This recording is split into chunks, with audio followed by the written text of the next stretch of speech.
Saudi আরবের Najran অঞ্চলে সম্প্রতি এক ইয়েমেনি হজযাত্রীর ভিডিও সামাজিক যোগাযোগ মাধ্যমে ব্যাপক আলোড়ন সৃষ্টি করেছে।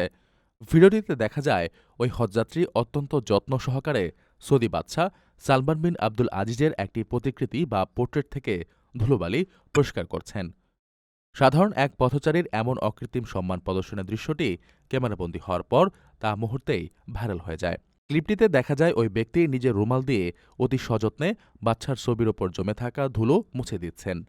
তার এই কাজের পেছনে কোনো প্রচারণার উদ্দেশ্য ছিল না, বরং এটি ছিল এক প্রকারের স্বতঃস্ফূর্ত ভালোবাসা ও শ্রদ্ধার বহিঃপ্রকাশ।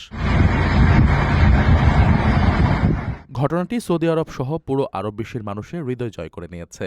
নেটিজেনরা মন্তব্য করেছেন, এই ইয়েমেনি নাগরিক দুই দেশের ভ্রাতৃত্বের এক উজ্জ্বল দৃষ্টান্ত স্থাপন করেছেন।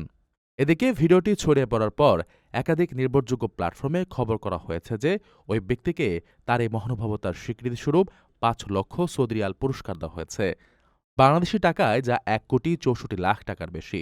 পাশাপাশি অনেক সৌদি নাগরিক তাকে ব্যক্তিগতভাবে ধন্যবাদ জানিয়েছেন এবং তার এই কাজটিকে নিখাত আনুগত্য ও আদব হিসেবে অভিহিত করেছেন। ৬ ফেব্রুয়ারি প্রবাসী সিটি সাইট অফিসে আয়োজন করা হয়েছে ইনভেস্টর্স ফেয়ার ২০২৬। ভিডিও কলে মিলবে ফ্রি ওমরা সুযোগ সহ অবিশ্বাস্য সব উপহার।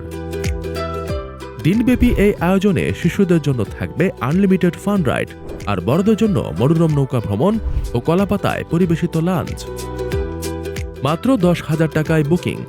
আরও বিস্তারিত জানতে যোগাযোগ করুন স্ক্রিনে দেওয়া নম্বরে।